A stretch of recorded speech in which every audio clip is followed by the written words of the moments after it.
दोस्तों नमस्कार, मैं हूं आर्किटेक्ट अशोक गोयल। मेरे पीछे रखी हुई आप 3 किताबें देख रहे हो। 2 किताबें भवन डिजाइन और भवन निर्माण की किताबें हैं और एक किताब cracking seed and you seed है। ये नक्शों वाली किताबें या हाउस प्लान्स की किताबें आर्किटेक्ट आदित्य कमल ने लिखी हैं और cracking seed and you seed मैंने और मेरे सहयोगी आर्किटेक्ट अर्जुन कमल ने लिखी है।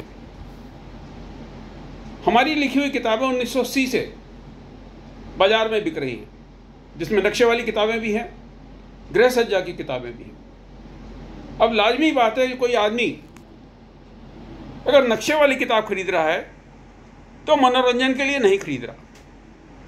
वो जासूसी उपन्यास नहीं है, रोमांटिक उपन्यास नहीं है। भवन निर्माण से संबंधित जो भी किताबें कोई व्यक्ति खरीदेगा तो पक्की बात है वो उसमें से कुछ लाभ उठाना चाहेगा।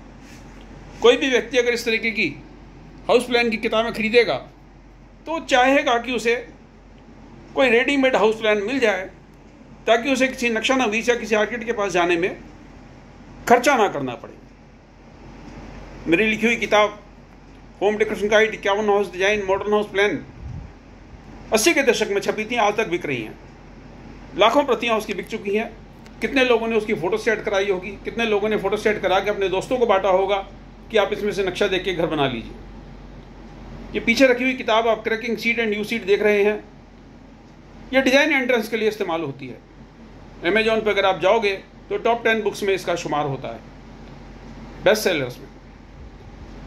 देश में सैकड़ों कोचिंग सेंटर हैं जहाँ पर डिज़ाइन एंट्रेंस की तैयारी कराई जाती है, चाहे NIT की हो, चाहे IIT के बी डिज़ाइन की हो, चाहे निफ्ट की हो। और लगभग हर कोचिंग सेंटर में हमारी डिज़ाइन एंट्रेंस की किताबें पा जाएंगी। और यहाँ तक भी हमें स्टूडेंट्स ने बताया कि हमारी डिज़ाइन एंट्रेंस की किताबों में जो क्वेश्चन बैंक्स दिए गए हैं उनकी फ़ोटो सेट करा के कोचिंग सेंटर वाले अपने स्टूडेंट्स को एक्सरसाइज के लिए दे देते हैं। अब मेरी किताबों के बनाए हुए नक्शे या मेरी किताबों से लिए हुए नक्शे इस्तेमाल करके, उन हाउस प्लान्स को इस्तेमाल करके कोई भवन निर्माण करता है या मेरी किताब की फ़ोटो सेट कोई दूसरा व्यक्ति तीसरे व्यक्ति को दे देता है और उसमें से देखकर कोई भवन निर्माण करता है, या मेरी किताब की फ़ोटो सेट किसी नक्शा नवीस के दफ्तर में पाई जाती है, या मेरी किताब की फ़ोटो सेट से कोई नक्शा नवीस प्लान देखकर अपने क्लाइंट को बेच देता है, तो क्या वो कॉपीराइट इन्फ्रिंजमेंट माना जाएगा? ये बड़ा पेचीदा सवाल है। हमने जितनी भी किताबें तैयार की हैं बड़ी मेहनत से तैयार की हैं। हर प्लान, हर नक्शा, हर ड्राइंग हमारे हाथ की बनाई हुई है। अब तो कंप्यूटर आ गए हैं, लेकिन मेरे 80 के दशक में कंप्यूटर का नामो निशान नहीं था। सारी ड्राइंग्स मेरे हाथ की ड्राफ्ट की हुई हैं, इंकिंग मेरे हाथ की हुई है, एक एक शब्द मेरे दिमाग से लिखा गया है। तो उन नक्शों को कॉपी करके अगर लोग भवन निर्माण कर रहे हैं, क्या वो कॉपीराइट इन्फ्रिंजमेंट होगा? क्या वो पायरेसी मानी जाएगी? ये पायरेसी तभी मानी जाएगी कि अगर मेरी किताब के नक्शे चोरी करके कोई हूबहू वैसी किताब बनाकर बाजार में बेचे तो वो पायरेसी कहलाएगी, वो कॉपीराइट इन्फ्रिंजमेंट होगा। लेकिन मेरी किताब से देखकर कोई व्यक्ति अगर नक्शा बना रहा है, भवन निर्माण कर रहा है, तो पायरेसी नहीं होगी। इसी तरीके से क्रैकिंग सीड है, हमारी डिज़ाइन एंट्रेंस की और किताबें हैं। अगर इन किताबों को चोरी करके, इन किताबों का हुबहू नकल बना के या कुछ चैप्टर्स की नकल बनाकर कोई कोचिंग सेंटर वाला या कोई पब्लिशर बेचता है तो कॉपीराइट इन्फ्रिंजमेंट होगा। लेकिन मेरी किताब की मदद से अगर कोई कोचिंग सेंटर वाला अपने स्टूडेंट्स को पढ़ाता है तो वो इन्फ्रिंजमेंट नहीं होगा। अब सॉफ्टवेयर पायरेसी का आरोप लगता है आर्किटेक्ट्स पे। कोई फलानी ठिकानी कंपनी आर्किटेक्ट्स को टेलीफोन करके, ईमेल करके, दलालों से टेलीफोन करके धमका रही है कि आपके दफ्तर में हम सोशल ऑडिट करेंगे, आपके दफ्तर में ऑटोकैड का नाजायज़ इस्तेमाल हो रहा है, आपने एक के लिए लाइसेंस लिया है, 10 लोग इस्तेमाल कर रहे हैं, वगैरह वगैरह। और उसको दबाव बनाते हैं कि आप आउट ऑफ कोर्ट सेटलमेंट कर दो। पायरेसी शब्द क्या है और फिर सॉफ्टवेयर पायरेसी क्या है? पायरेसी का मतलब है चोरी, डकैती, लूटमार। क्या मेरी किताब की फोटो सेट अगर किसी ने कराई तो उसने कोई चोरी, डकैती या लूटमार करी? नहीं। तो क्या किसी सॉफ्टवेयर की आसानी से उपलब्धता के कारण, इजीली अवेलेबल होने के कारण कोई व्यक्ति उस सॉफ्टवेयर का अपने पर्सनल यूज़ के लिए इस्तेमाल कर रहा है, या मैं कहता हूँ कमर्शियल यूज़ के लिए। अब मेरी किताब का नक्शा कोई नक्शा नवीस बेचेगा तो अपने यूज़ के लिए तो नहीं कर रहा, वो तो उस क्लाइंट को बेच रहा है जो घर बनाना चाहता है, लेकिन वो मेरी किताब के नक्शों की कॉपी करके किताब नहीं बेच रहा। तो उसी तरीके से किसी सॉफ्टवेयर का इस्तेमाल करके कोई आर्किटेक्ट अगर ड्राइंग बनाता है, जैसे मेरी नक्शों की किताब की नकल मार के कोई आर्किटेक्ट अगर ड्राइंग बनाता है, तो क्या वो कॉपीराइट इन्फ्रिंजमेंट होगा? मेरे हिसाब से नहीं होगा।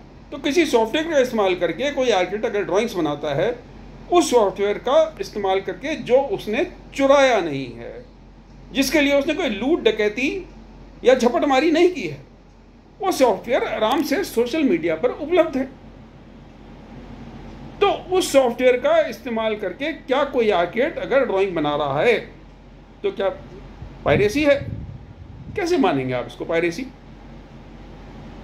क्या किसी को अधिकार मिल गया कि मेरे दफ्तर में या आपके दफ्तर में घुस के चेक करे मैंने कितने कंप्यूटर लगा रखे हैं? किसने अधिकार दे दिया? देश में अदालतें हैं, देश में नियम कायदे हैं, बगैर मजिस्ट्रेट के ऑर्डर के, बगैर मजिस्ट्रेट की परमिशन के कोई भी अवैध व्यक्ति, चाहे वो वकील हो, चाहे वो किसी का एजेंट हो, चाहे वो किसी का भेजा हुआ आदमी हो, उसको अधिकार नहीं है कि आपके दफ्तर में घुस के आपके किसी कंप्यूटर को हाथ लगाए। तो सॉफ्टवेयर पायरेसी के नाम पर होने वाली ब्लैकमेलिंग से सभी आर्किटेक्ट्स को बचना चाहिए, उसका मजबूती से मुकाबला करना चाहिए। पायरेसी सॉफ्टवेयर की जब मानी जाएगी जब उस सॉफ्टवेयर की कॉपी बनाकर कोई आर्किटेक्ट या कोई ड्राफ्ट्समैन या कोई इंजीनियर या कोई लेखक या कोई पब्लिशर बेचता हुआ पाया जाए। मेरी किताब के नक्शों की नकल करके अगर कोई किताब बनाता है और उसको बेचता हुआ पाया जाता है तो कॉपीराइट इन्फ्रिंजमेंट होगा। लेकिन मेरी किताब में से नक्शे देखकर अगर हजारों लाखों लोगों ने भवन बना लिए तो वो कॉपीराइट इन्फ्रिंजमेंट नहीं होगा, जबकि हर नक्शे पर मेरा कॉपीराइट है क्योंकि मैंने बनाए हैं, मेरी कृति है। कॉपीराइट एक्ट कहता है कि भाई virtue of its first use, copyright उसके पास रहेगा जिसने उसकी रचना की है। इन सारे नक्शों की रचना मैंने की है।